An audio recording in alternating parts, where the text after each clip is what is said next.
এক বছরের মধ্যে রাজধানীর ১২০টি পয়েন্টে সেমি অটোমেটিক সিগন্যাল লাইট লাগানো হবে।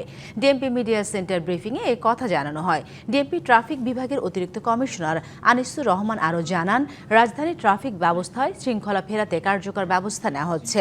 অস্পষ্ট নাম্বার প্লেট ব্যবহার হচ্ছে। এসব যানবাহনের বিরুদ্ধে দ্রুতই শুরু হবে অভিযান। আর আইন ভাঙলে চালকের বিরুদ্ধে মামলা দেওয়ার কথাও জানানো হয় ব্রিফিংয়ে। আমাদের ঢাকা শহরে আমরা আশা করছি বছর খানিকের মধ্যে আমাদের ১২০টা জায়গায় সেমি অটোমেটিক সিগন্যাল লাইট লেগে যাবে। যখন আমার এটা কমপ্লিট হয়ে যাবে তখন আমার এই ১২০ জায়গাতেই আমার এই এআই ক্যামেরা আমরা বসিয়ে দিব।